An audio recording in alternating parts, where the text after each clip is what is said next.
দোসররা বিভিন্ন জায়গায় আছে, প্রশাসনে আছে, পুলিশে আছে, সরকারি দপ্তরে আছে, প্রত্যেকটি জায়গায় তারা সেখান থেকে অনেক ধরনের ষড়যন্ত্র চক্রান্তের নীল নকশা বুনছে। এদের অত্যাচার, এদের নৃশংসতা, এদের ভয়াবহতা, এদের রক্ত পিপাসু, এদের চেতনা, এইটা সারা বাংলাদেশকে একটা মৃত্যু পরিণত করেছিল, একটা কবরস্থানে পরিণত করেছিল। কোকো ও শিয়া বাটারের ইউনিক কম্বিনেশনে তৈরি Natura expert care body lotion স্কিনের ড্যামেজ হিল করে, ত্বক রাখে সফট ও ময়েশ্চারাইজ। লুকিয়ে আর কতদিন? Bye bye damage skin. একটি চিকিৎসা থেকে আল্লাহর রহমে কিছুটা বেঁচে উঠেছে, সে তার চাচার সাথে আছে।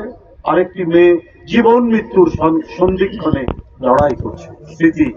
স্মৃতি, বিথি, আয়েশা, তার মায়ের কোলে দুটি শিশু বাচ্চা দেখে আসলাম। কি করবে এই পরিবার? কি করবে যে কাতরাচ্ছে এই সদর হাসপাতালে লক্ষ্মীপুরে? কে দিবে তাদের সান্ত্বনা? কে তাদের সহায় হবে? কে তাদের রক্ষা করবে ভবিষ্যতে? কি এমন ঘটনা? জিজ্ঞেস করেছি, জমি জায়গা নিয়ে কোনো গোলমাল, ঘর বাড়ির সীমানা নিয়ে কোনো গোলমাল, টাকা পয়সা নিয়ে গোলমাল? বলে কিছুই না। তাহলে কেন? যে সন্দেহের কথা আইনি চৌধুরী বলেছে, দূর দিয়ে কেউ সুতা নাড়াচ্ছে।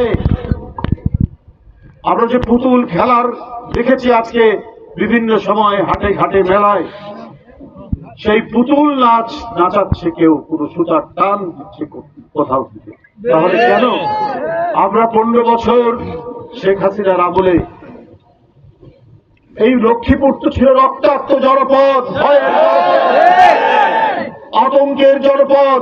এই লক্ষ্মীপুর ছিল সমস্ত থানাগুলি, এখানে যেন মনে হতো যারা ক্ষমতাসীন তাদের মধ্যে মনুষ্যত্ব এবং মানবতা বিলুপ্ত হয়ে গেছে। কাউকে ছাদের উপর থেকে ফেলে দেওয়া হয়েছে, কাউকে পায়ে ঠেকিয়ে, সাবুর পায়ে ঠেকিয়ে গুলি করা হয়েছে। শহীদুদ্দিন চৌধুরী এয়ানি এবং খায়ের ভুঁইয়া তারা জীবন হাতে নিয়ে এখানে আসতো। ঢাকাতে শহীদুদ্দিন চৌধুরী আলীকে এদেরই বসনবদ ছাত্রলীগের গুন্ডা পান্ডারা আক্রমণ করে তার মাথা, হাত, পা জখম করে অনেকদিন সে হাসপাতালে থাকলো।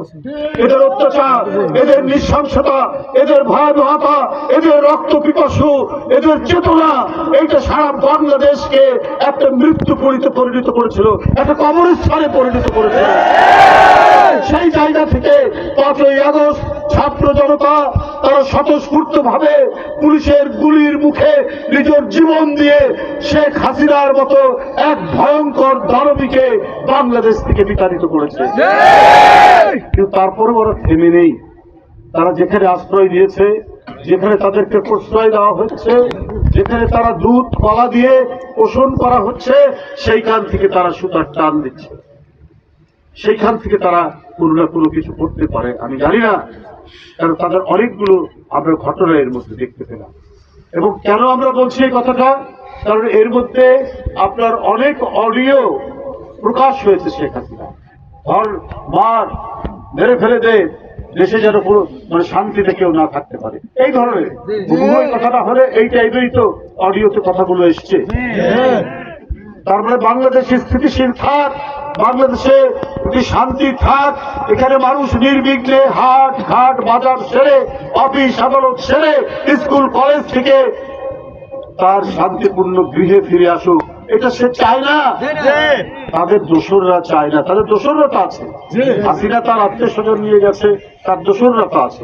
দোসররা বিভিন্ন জায়গায় আছে, প্রশাসনে আছে, পুলিশে আছে, সরকারি দপ্তরে আছে, প্রত্যেকটি জায়গায় তারা সেখান থেকে অনেক ধরনের ষড়যন্ত্র চক্রান্তের নীল নকশা বুনছে, তাদের জাল বুনছে। কি করে বাংলাদেশের আগামী নির্বাচনকে নস্যাৎ করা যায়, বানচাল করা যায় এবং বাংলাদেশকে শান্তিপূর্ণ না দেখানো। আন্তর্জাতিক ভাবে বাংলাদেশ আর চলতে পারছে না, মুখ থুবড়ে পড়ছে। এটাই হচ্ছে দেখানো তাদের মূল উদ্দেশ্য এবং সেইভাবেই তারা কাজ করছে।